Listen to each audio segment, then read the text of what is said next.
My name is Rotem, and I'm the head of the marketplace at cybersecurity.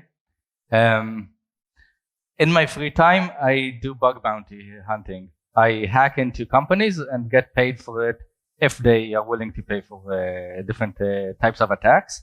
And I will show you how I came to connect both worlds from the stuff we do inside of the supply chain security and bug bounties in general. So we have 10 minutes. So it's a short talk. Usually I'm used to do 40 minutes. So I'll do it short. So we have first a recap of CI/CD attacks, a bit of real world examples, looking into the bug bounty world, what's it about? And if we have questions, Q&A, I don't know if we will have time for this. If you look at CI/CD attacks and in general, so usually what we have is an attacker trying to attack supply chain, but in this area, supply chains usually are internally and not accessible to anybody. So they need to do different tactics and different types of tricks to be able to get inside. So the first way they can do is a dependency. If we know there's a pipeline or somewhere in the company that doesn't lock properly the dependencies, he can change a dependency if he owns it or hacks into some other dependency third party that owns it, and he can change it, and then the pipelines will start using this new dependency and will be hackable. Again, the same thing with configuration file. If we have, let's say, an action, GitHub action, or some kind of pipeline that uses a configuration file, and I can create a pull request to change it, the pipeline will use this configuration file, will eat it, and then it will run my code. We can use uncontrolled HTTP endpoints. Let's say people have ngrok or pipedream or requestbin or whatever, or even third-party HTTP endpoints that they don't trust. If someone changes it and it pipes into shell, and usually it's not, I don't like to pipe into shell, but lots of companies do it, or in pipelines, then you can have again access to the code and again passwords in public areas.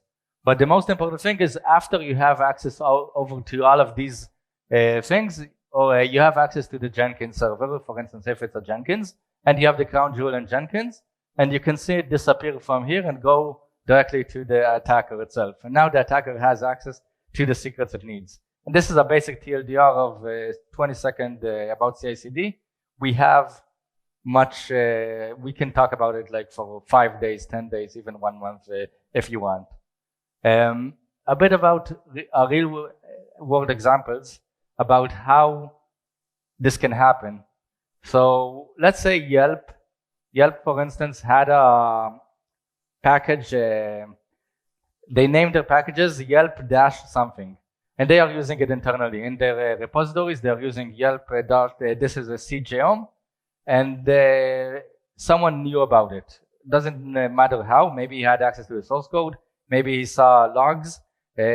So this attacker, this was in HackerOne, he reported he was able to register the same name exactly, Yelp CJOM, that was not registered in the public repository of PyPy.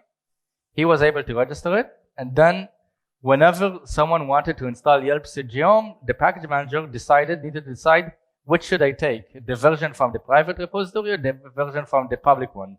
And of course, the version from the public one is much more higher than it will take the higher version, and it will take the public repository. And now we can actually help contribute to this package and run whatever code we want. So this is the report if you want to see in HackerOne. And another report that we had Reed. Reed was a HackerOne employee, and he was working on an open source project, RubySec. When he worked on this project, he was using his own access token to publish and work with the RubySec repository. The thing is, all the log files went to Travis CI, and Travis CI for open source projects, they are open. You can just access them from the internet. You can just access to the log itself.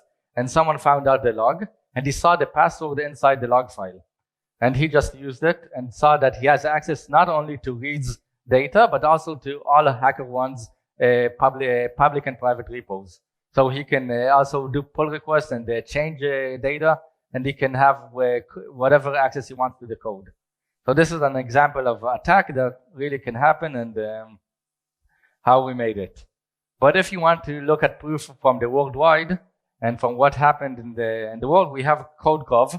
Someone hacked into CodeCov, into the bash script, changed it to this curl command, and from this moment, everybody that executed CodeCov in line in the pipelines was able to was hacked. The same happened with NPM and the Koa thing, and the SolarWinds happened. So this is something that happened. But if I'm looking back into the bug bounty world, and I'm looking into all these companies, HackerOne and BugCrowd, Integrity, Synac, they have lots of hackers that are trying to hack into these areas, and they're starting to look also into supply chain attacks. But I'm looking into how much does it cost?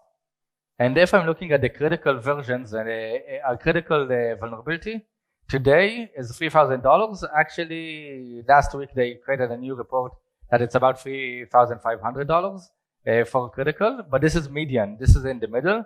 There's much less and there's much more. This is the amount companies are willing to pay for critical vulnerabilities. If you look in the big pictures and HackerOne looked at the top 10, you see $23 million was spent on bounties on these OWASP top 10 vulnerabilities, from cross-site scripting to information disclosure, SQL injections. Some of the people in the crowd got this part of this money. I know there's much, and it's just growing every day, every time it's growing much more. But the question is now, where are all the supply chain bounties? Over here, you saw this OWASP top 10. We can see maybe the supply chain and the SSRF, or maybe information disclosure, or different privilege escalation maybe. But there's no way to see how much bounties are paid for supply chain. So I went in to download the different reports from HackerOne, because they have like the activity that you can just download the reports. And I saw for dependency attacks, the dependency confusion attacks, what I showed you before, the example number 1, PayPal paid $30,000 to one report for this vulnerability. Yelp paid $15,000. Uber, the same. The money is much higher than the average critical vulnerability. And this is because they know that when you access the CI environment, you have access to everything. It's not just XSS that maybe can be used, or SQL injection, that there's a WAF and other stuff. When you have access to the CI, you have access to the whole company, the whole source code. Sometimes you get access to the full AWS ecosystem. The same in the information leakage. If you look, Shopify paid for one GitHub Access token $50,000.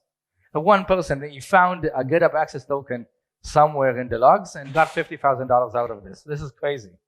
It's again, Snapchat is paying large amounts. Grammarly, just like it's for these areas, it's money on the floor, and it's so easy to fix it if you would put a proper secret scanner on these logs, on these areas. It's just crazy how much money these bounty hunters can make. And secrets in public area. So we see different secrets not only in logs, but also in Artifactory. They paid $50,000 against Snapchat, and we have like a list over here. Each one is a script, a link over here. I will send the report, the presentation later, and you can also check it in the blog. But this is way above the $3,000 critical vulnerability you saw before. If we saw before the OWASP top 10 and all of the vulnerabilities, we see the $3,000 mark, or now it's $3,500. The supply chain vulnerabilities are much higher. You have also low. Not all companies pay the same, but in general, what I saw is that the payment and how much they pay for something that you have a remote code execution on the supply chain itself, and in the CI/CD environment, they pay a lot of money when you show the impact. And this is they pay a lot because they know it's important for them. And you can see SolarWinds shaved 23% of the stock option. Boom, just there, over there. Yeah? You see, in a Monday, they put it into their IPO that they were hacked by CodeCov, and it happened. And again, you can see many in this past 2 years. I saw many reports, not only in the hacking news but also in the real news of companies affected by supply chain attacks. You can see more in my blog. There's a new blog. It just went out today. You can go into say Cybersecurity.io blog insights. How much? It's a good. And you can read all about it. There's a links. You can click all the links and read it if you're interested in going into the bounty world, or even if you're interested in going into seeing how to protect yourself. Go read, click on all the links, read everything. It says 12-minute reads, but I think it's like 5-hour read if you go through everything. So thank you.